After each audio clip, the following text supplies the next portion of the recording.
Hi there guys, and welcome to another Train Sim 2017 video.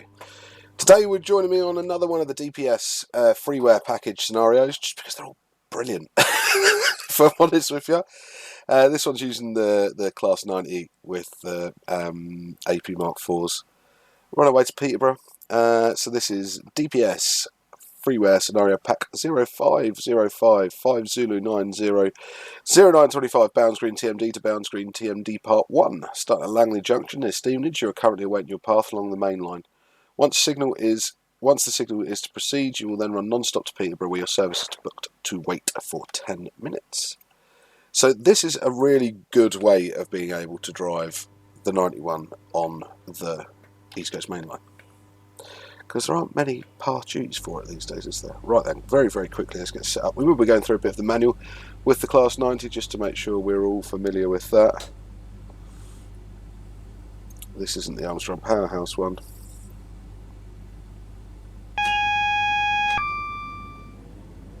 This is the DTG one.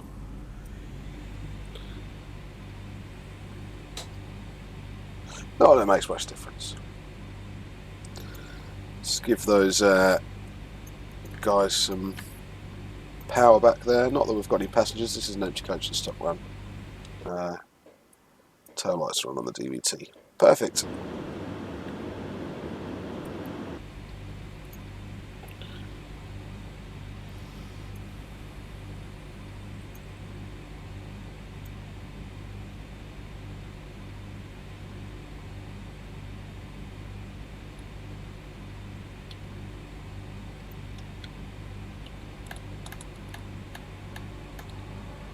Oh, lovely 313 going past there. And we've got the road. That's perfect.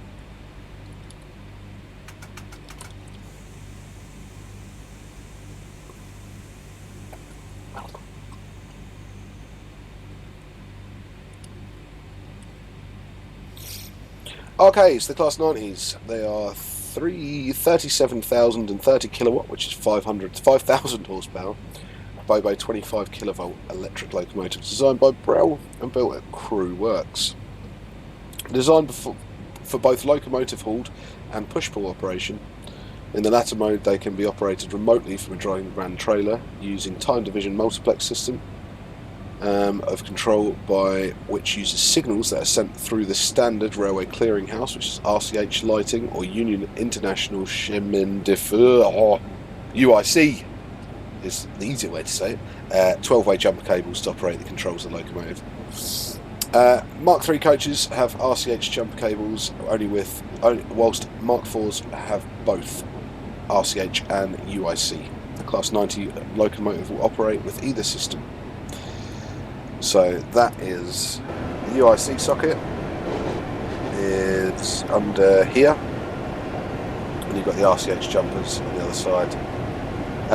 Mark IVs, as it says there, can do both. 91s, I think, can only do... No, 91s can go through RCH as well.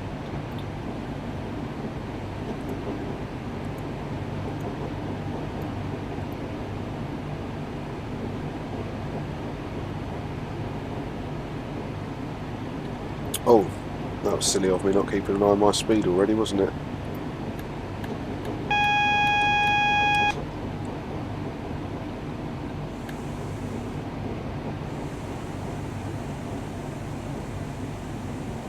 Considering we're still running under cautionary aspects, I've got to be very careful, because that there looks very red.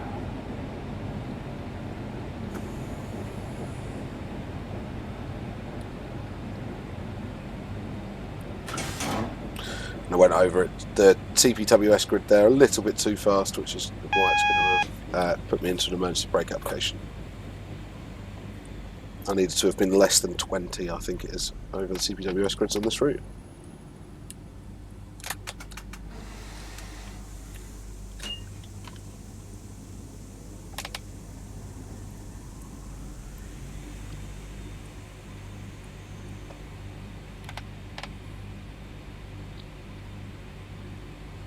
So that brings us on to the brakes, really, doesn't it?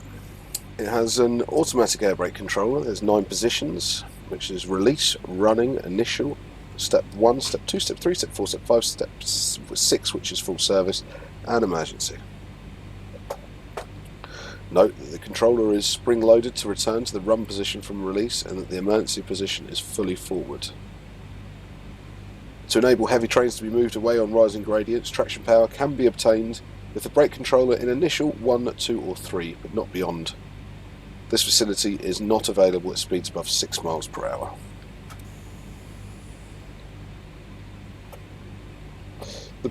Oh, nice. It's still only a single yellow. The brake controller must be left in the full service position in all unoccupied driving compartments. So what it meant by the release position is that, see how it springs back into run? So the independent air brake controller, which is this handle here, to apply the independent air brake controller, it's pushed forward to allow air to pass to the brake cylinders until the desired pressure is indicated on the gauge, whereupon the controller must be moved to the centre lap position to maintain that degree of brake application. So it's not a self-lapping brake.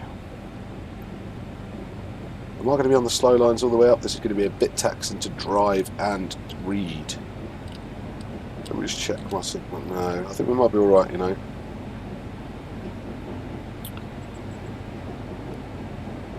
Note that the independent air brake controller is not spring-loaded and must be positioned in the release position in all unoccupied driving compartments. To release the independent air brake controller must be moved to the rear release position and the required degree of brake release is indicated on the gauge, whereupon the controller must move back to the centre lap position.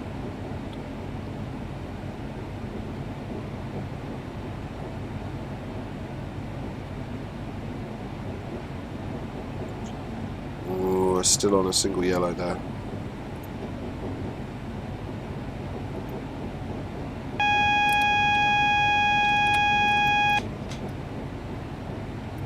Oh, got green. Perfect. That hopefully means something has got out of our way.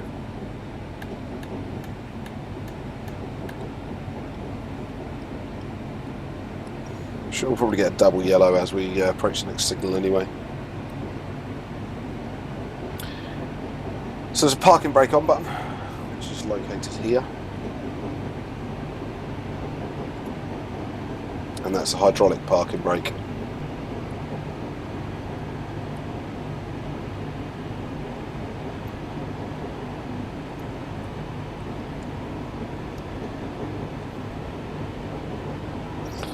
And if you press that button, it won't just apply it to the train, to the locomotive itself, but if it's working in multiple or with a DVT, it'll put the handbrake on the DVT as well, which is pretty nice, really.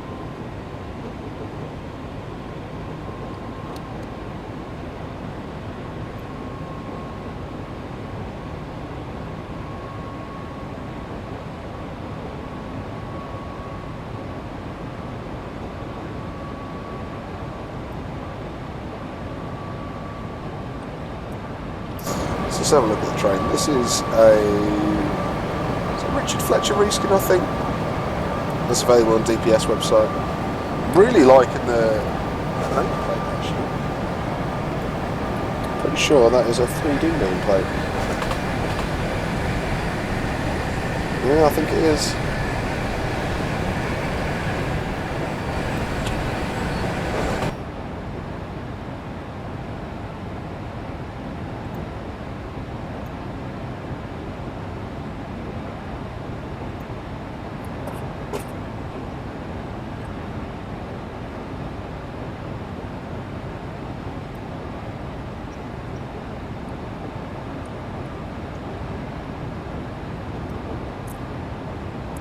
Oh, I see yellows. I'm not going to read for a little bit, just until we can get going. I will do some more and cover the more pertinent bits of the 90s more than anything as we get further ahead. But that suspiciously looks like a single yellow.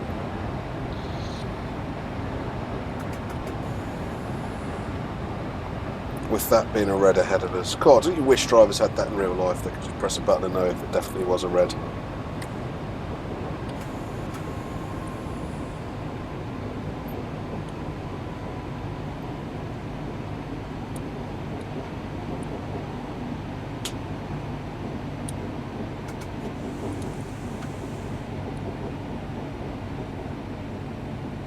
We might be lucky and get a yellow by the time we get to the actual signal.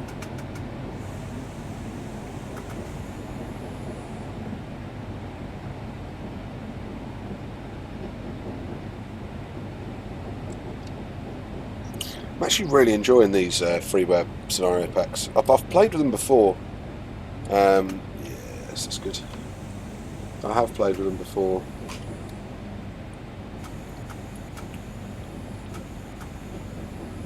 I was just saying, need to be doing less than 20, or we'll do that. Yeah, there we go. Got to stop approaching signals too fast. It's the problem with being aware of how good this train is. I've learnt its limitations. I know it quite well, so I don't mind powering up to a signal, a relative speed, to be fair, because I know the brakes are good enough for me to slow down, especially with Mark IV stop behind me. And my braking force would be sweet as a nut.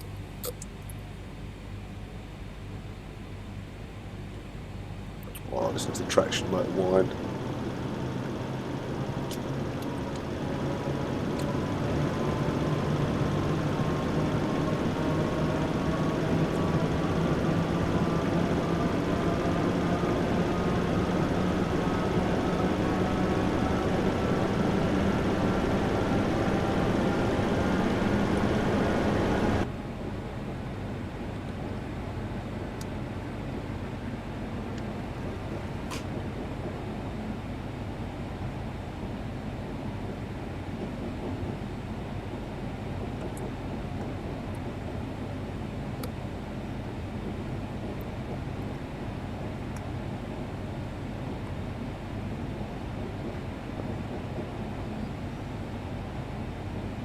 I'm trying to think at what point anything ahead of us can get out our way.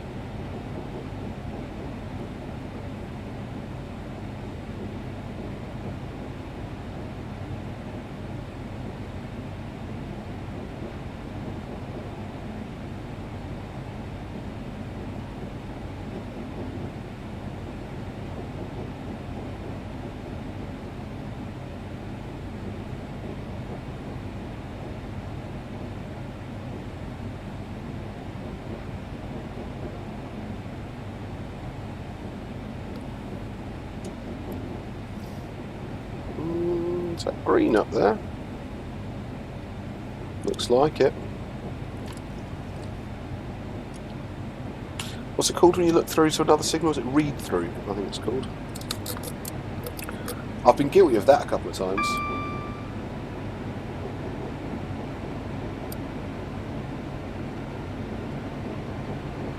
So hopefully that train in front of us was heading off to Cambridge and that's gone right out of our way.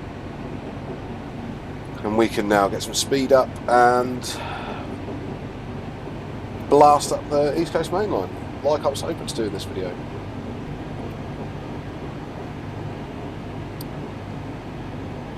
And we'll get back to some manual stuff. So yeah, we did the park and brake, didn't we?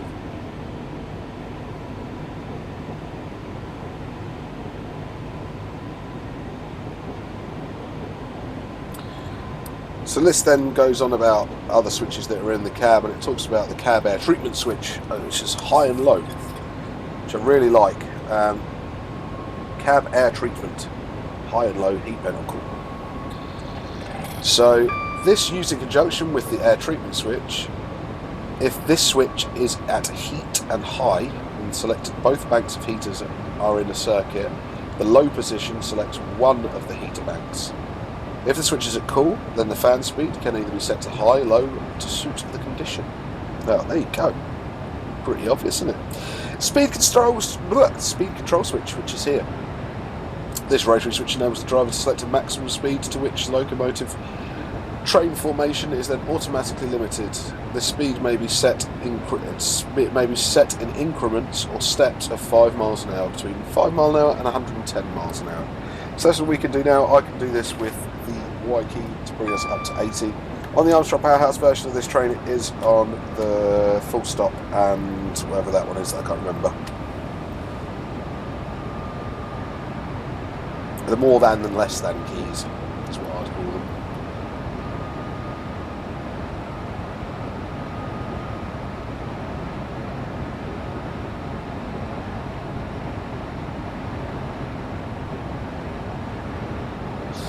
So the LED lights, this is reminiscent. Those of you that have ever ridden a Sinclair C5 will be very familiar with this sort of setup as well. These are beautiful little LEDs.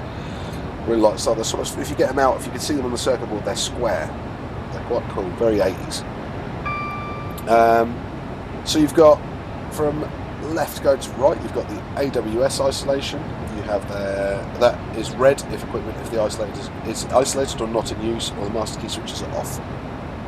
Headlight kind of explains itself. It's red if the headlight is in use, has failed, or the controlling switches are off. Wheel slip, red if persistent wheel slip or wheel slide is taking place. Wheel slide protection is only operative during rheostatic braking application under speed set control. General fault light, red with or without loss of traction power in the event of this fault on traction equipment on the locomotive itself or any others in multiple. Then, according to this manual, we have a gen fault done. It should be ECS next, not battery status. It's different. Ooh, that's new. So ETS light, red if the electric supply has been lost, and the online light if the overhead line supply is lost or the VCB is open. Auto drop, which is the ADD one, which is here. And if CTDM config doesn't have one there, it's not listed on this manual either.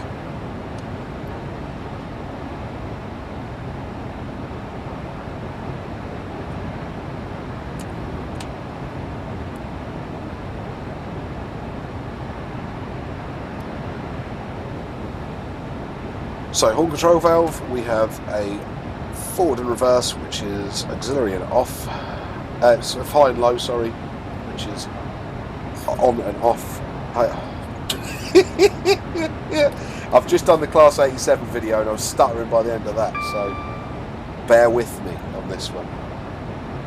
You've got your master switch, which is forward and off, and that forward and reverse. That also turns the auxiliaries on and off. Note, the master key can only be inserted and removed with the master switch at the off position. So there's also a PASCOM override button, and this is for the Mark IV coaches only. I don't see it on here. Let me just check them.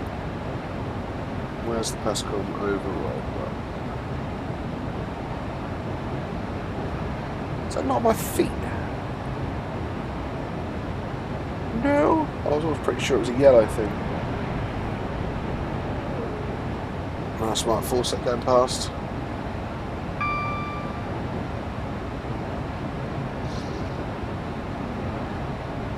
It's a very strangely written manual, the 91. It's actually very different than a lot of them.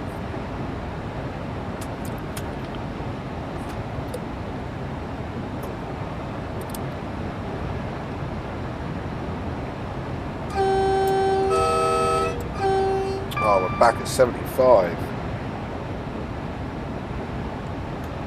That's what you get for not watching where we're going.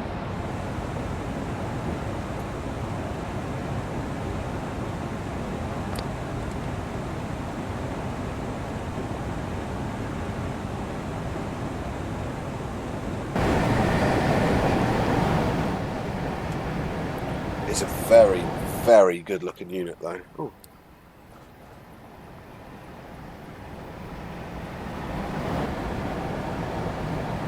Very, very good looking unit.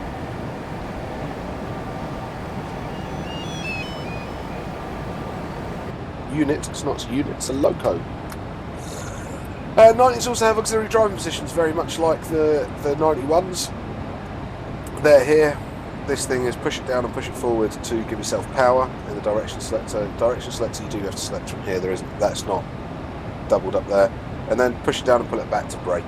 The other little handle you have to your right there, you can see a bit better over here, is a horn. So you push this down and forward to go in whatever direction you set the master switch in, and down and back to brake. So that means you could stand, because there's no open windows, you could stand with your head out the window, or even the door open, and drive the locomotive so you can see what's going on behind you. That was sort of put to rest just as these locomotives came on, really, that you weren't allowed to be in a different cab from what train you were shunting up against or whatever. So they were pretty much never really used.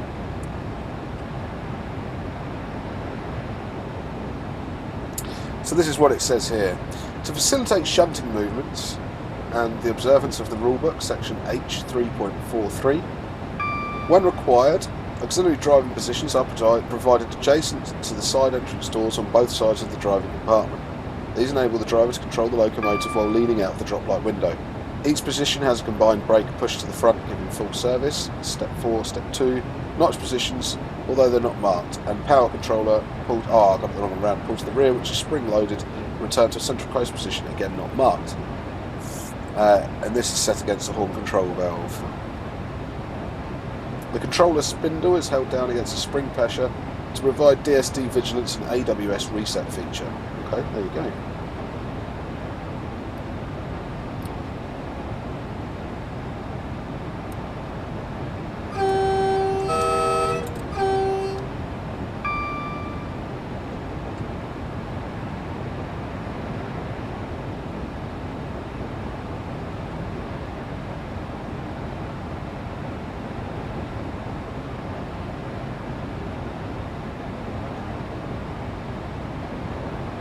So I'm just getting really to the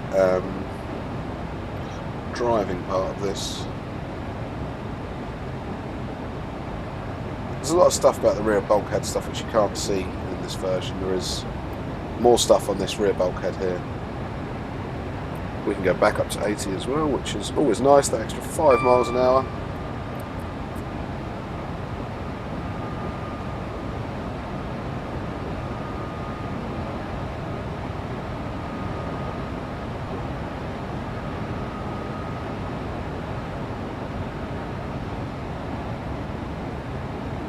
So the manual for the 90 is not as in depth as the 86 or 87. It's pretty good, but things got a little bit better towards the 87s, after the 87s and the 90s. Diagnostic panels came in. Systems were pretty much looking after themselves. Thyristor Control, no tap changes to worry about. It was just a bit better. My sort of theory of trains.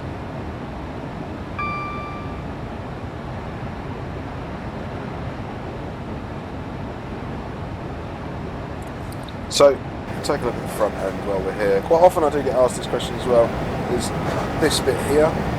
So this here is a buffing plate or a Pullman plate, I've heard them called as well.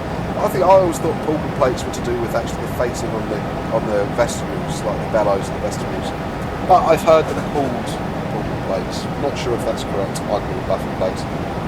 It's got a drop head buckeye coupler, and it's got we've got our buffers now in the extended position. There is a way to do it. I think it's R or something on this, isn't it? There we go. So we can retract them all up.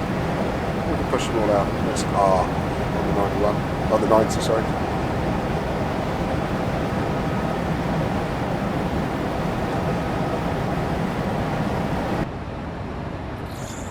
So, the 90s, we talk about having the Thyristor Control. So, what it is it's 4 traction inverters, which are Thyristor packs. Each converter contains 2 full-wave bridges for armature current control and full-wave bridge and GTO for field current. So that's gated turn-off, I think it is called. Cooling air is drawn through the back of the converter over the heatsink cooling fans into the traction motor inductor choke fan. It is then inducted to one of the main traction motors. So it cools that first before it sends that traction air down to the the traction motors. Let's call that.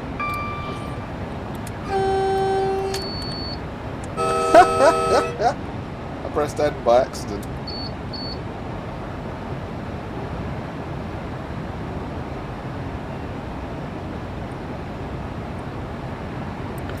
So, this bit here, we'll go back down to 75, so let me just switch that down to 75 now.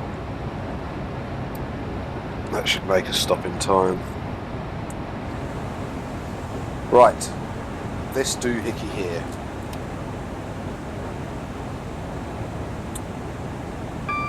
The armatures are fed from the traction armature converters and are also electronically controlled to set output dependent upon the setting of the power controller and the load and the railhead conditions. Note the armature currents indicated on the desk ammeters. The fields are fed separately from the traction field converters. A thermal indicator is provided in the driving compartment, which is controlled by the microprocessor and indicates the thermal condition of the traction motors, which is what we have here.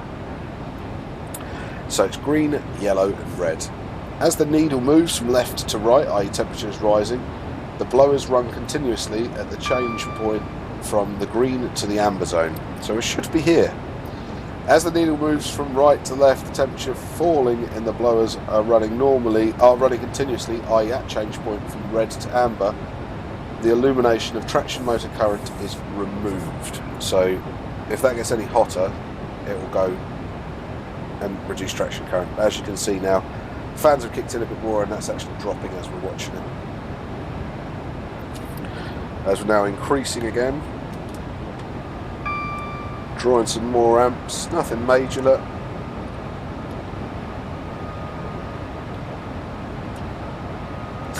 I have to say about the traffic on this, the HST, there's been according to the scenario, there should be HSTs in it, but my computer being my computer, there's been a issue with HSTs, so we haven't got any HSTs at the moment.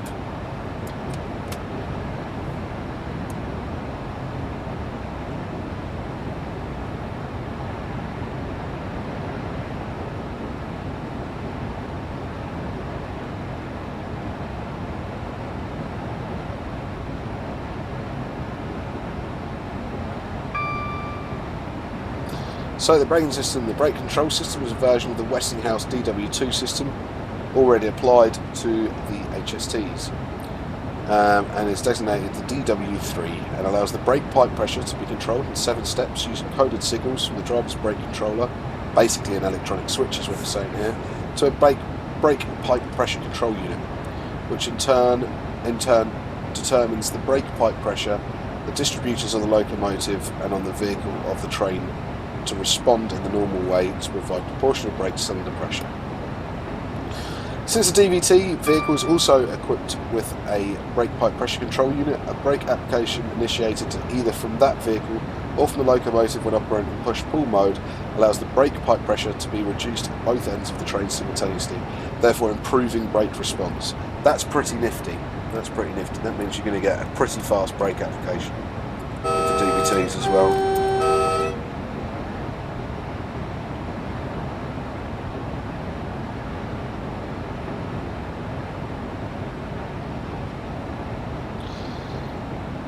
Firefight equipment. 3 main BTM fire extinguishers are located within the body of the locomotive and each has an electric firing head. To prevent accidental discharge of the extinguisher whilst the locomotive is under maintenance, a safety pin is fitted to the firing head mechanism. Should the fire alarm sound, the train should be brought to a stand and the master switch should be moved to the auxiliaries position. If upon investigation an outbreak of fire is judged to require the operation of the main equipment, then thus may be activated by either moving the master switch to the 0 off position or by operation of the external pull handles. If the master switch is moved to the 0, which is the off position, whilst the fire alarm bells is ringing, then the sequence of events is thus. The fire bell continues to ring. After 5 seconds the VCB will open, allowing the auxiliary machines to run down. After 30 seconds of running down, the main extinguishers were discharged through nozzles within the locomotive body. When a fire is detected in an unmanned locomotive when running in multiple or on a locomotive at the rear when operating the push-pull mode, i.e. the master switch will be at 0, the fire bells will ring and the fire extinguisher delay push button on the driving desk will be illuminated and the sequence described in clause 111 above will take place. However, if the driver wishes to delay or inhibit the operation of the automatic system on a remote locomotive or train till it's reached the most convenient point at which it should be brought to a stand and the illumination fire extinguisher display button should be pressed and kept depressed within 5 seconds of the alarm sounding. So that's this button here. This feels really, really slow.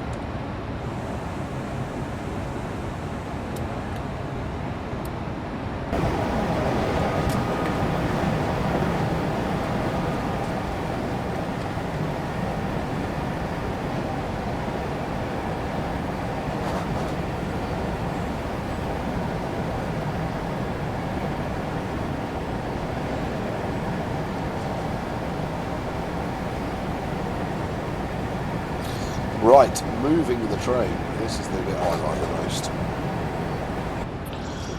So we should get this done before Peterborough easily.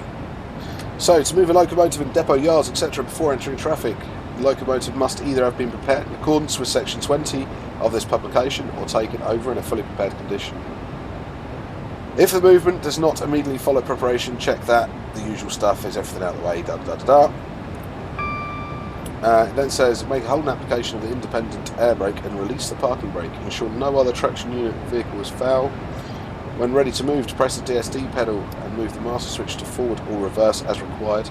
Release and depress the DSD pedal to silence the vigilance buzzer and slowly release the air brakes as the power controller is opened and movement commences. Note, the brake must be reapplied and power removed if the locomotive moves in the direction opposite to that selected. Attaching to a train. This operation must be carried out from the driving compartment nearest to the train using the main driving position, so you're not allowed to use the shunting position for this. There you go, didn't know that.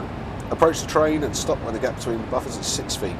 On receiving a hand signal for the person who is to couple up and apply minimum power and make gentle contact with the train. If the screw coupling is to be used, use additional power to compress the buffers and then apply the air brake immediately. The air application is established, move the power controller to off.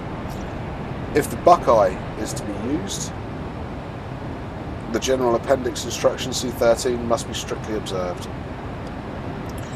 When the person who is coupled up is clear, release the air brake application, change ends in accordance with section 23. Check the position of the brake selector cock as necessary to suit the type of train has been worked. Check that the coupling operation has been performed correctly. So, how to move a locomotive with the train attached in service. With the DSD pedal depressed, move the master switch to forward and then release and depress the DSD pedal to silence the vigilance buzzer. Switch the appropriate headlight on.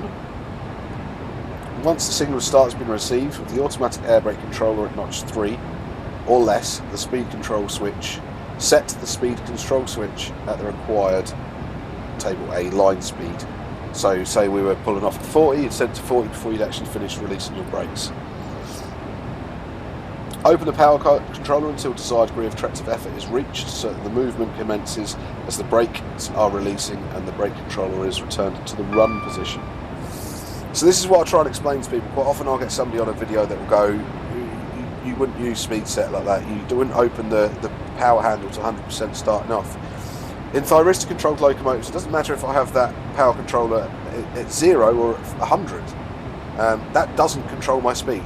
That controls how quickly I get to that speed.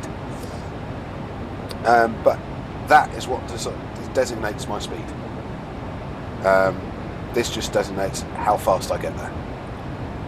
Also with this, what you've got to realise is that this microprocessor controlled for wheel slip protection, for wheel slide protection.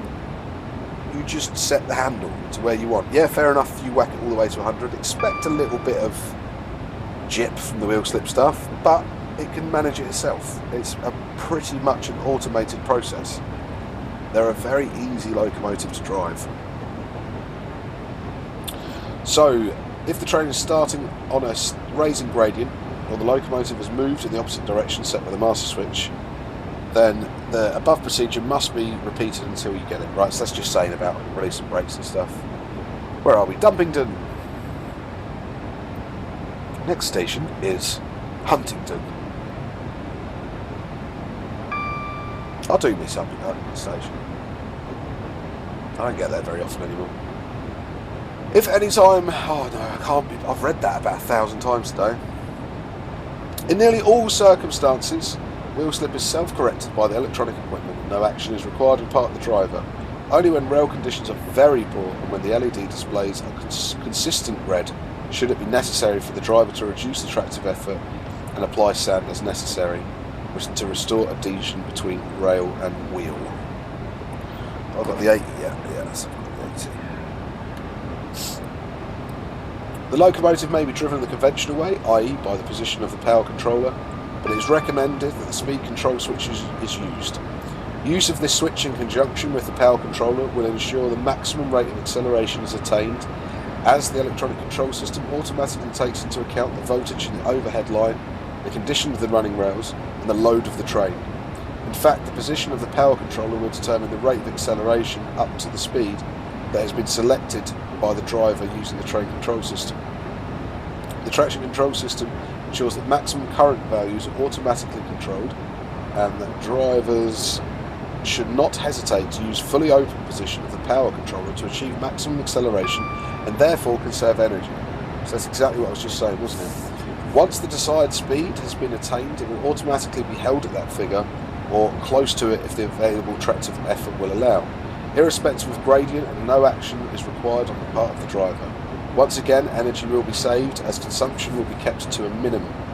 So remember all these people that go, oh yeah, companies didn't like using it. Yeah, that might be true on some of the multiple units where people were getting lazy with it, but actually it saved people money. It saved energy by getting up to the maximum speed as quickly as possible. That also saved time, wear and tear. It was just a better way to drive.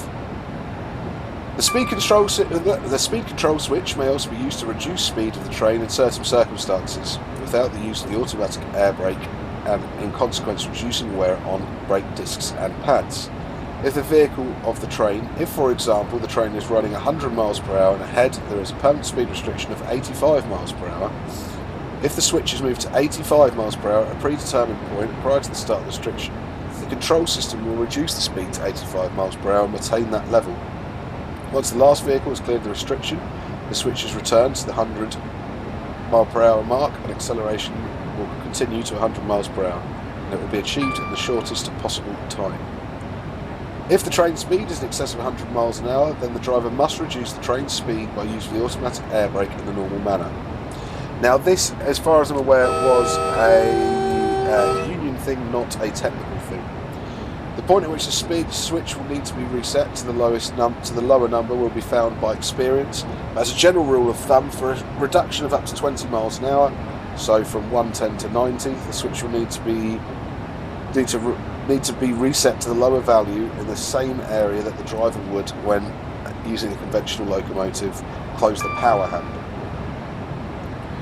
If the reduction in speed is more than 20 miles an hour, i.e. from 110 to 75, then the driver should close the power controller and brake it the conventional way. Should the speed controller switch be inoperative for any reason, then the locomotive may continue in service and may be driven and braked in the conventional way. The speed control system may be isolated by means of the cutout switch located on the rear of the electronic unit. Under no circumstances must the master switch be moved to the auxiliaries off position, nor must the opposite direction be selected while the locomotive is moving, coming to a stand. It's desirable to wait a few seconds before doing so.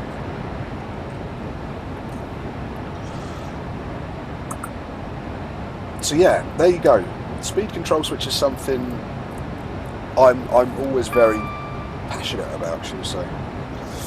Leaving a locomotive on a running line. If it's necessary to carry out rules or duties away from the immediate vicinity of the train, to press the emergency brake valve plunger and observe that the brake cylinder pressure rises to its maximum, fully apply the independent air brake, lower the pantograph unless an electric train supply is required. Move the master switch off and retain the master key, apply the parking brake. Important notice box. If marked 4 coaches are being hauled and it is indicated by illumination of the appropriate red LED on the driving desk that the brakes have been applied in the train, i.e. PASCOM has been operated, then the automatic brake controller should be moved to full service rather than operate the emergency brake plunger. This will retain sufficient air pressure in the brake pipe to enable the audible indication to be heard if indeed the PASCOM has been operated. Okay.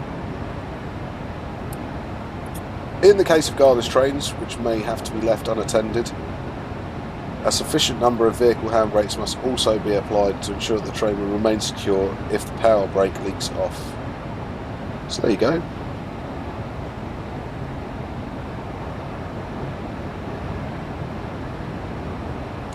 Now it's got the automatic power control thing we've seen.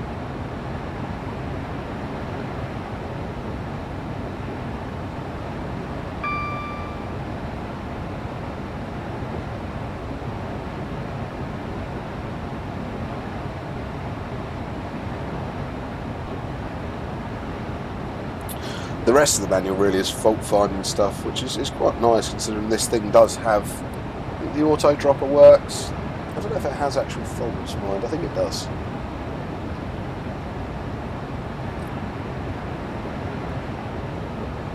It would be really nice to see this up. I know this is just cheeky and a bit back, but to have the capsule radio or have a GSMR fitted, I think that'd be lovely.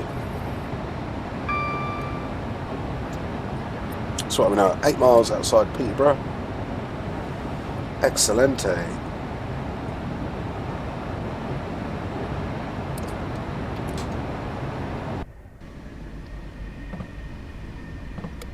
Oh, I love a DVT.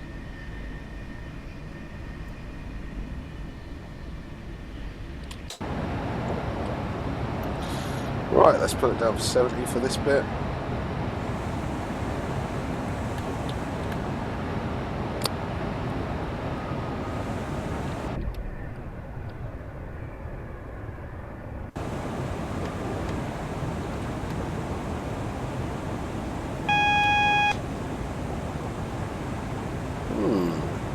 Single yellow.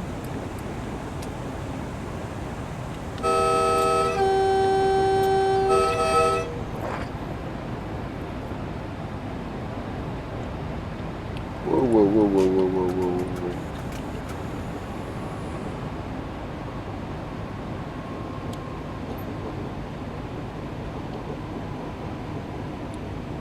I want to try and get up to a red without setting off the TPWS. That's not going to happen, I don't think, because that's a TPWS loop there. Yep.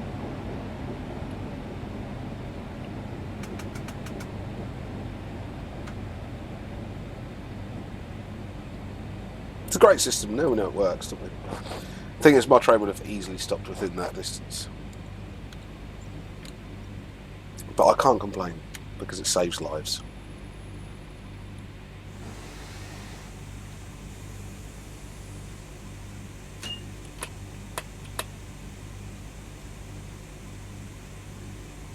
So yeah, to be able to switch on and do stuff with a GSMR in this would be lovely. Just that little added extra realism to what already is a phenomenally good pack. Those of you that haven't got the Class 90 from Armstrong Powerhouse and Wagons need to go and get it. Wagons are also going to be releasing their 314 and 315 hopefully very, very soon. That's something that's definitely on my radar. I love the 313. In fact, it's a 313 video I'm doing after this.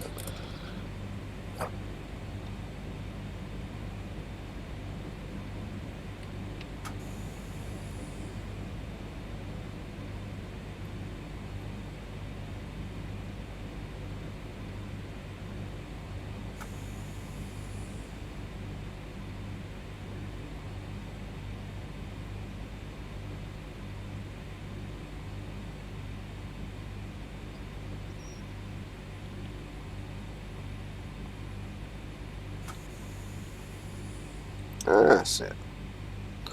Stop there and wait for whatever we're expecting to come up through here. Let's have a look, see what we're seeing, what we're having.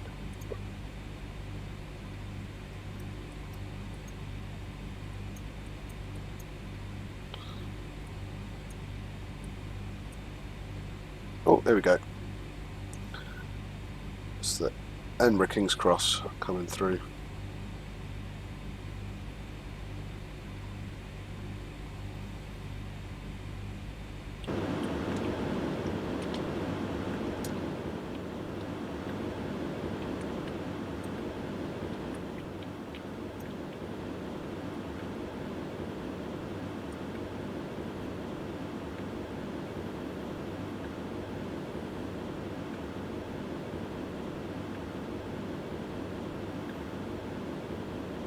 '90s still have that very modern look about them, which is something I really, really enjoy.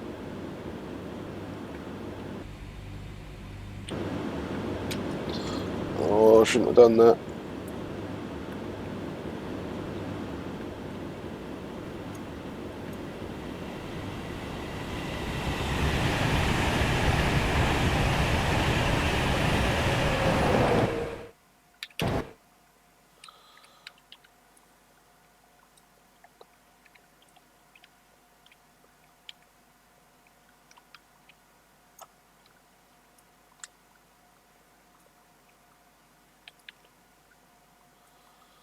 There we are. I like that.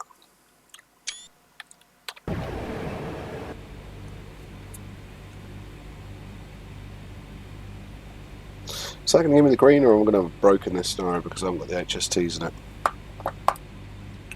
It's a possibility. It's a real possibility.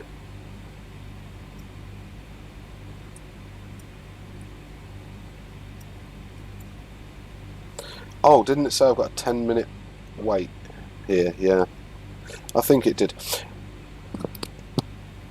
10 minutes is quite a long time to be sitting here, guys. So what I'm going to do is I'm going to end the video here.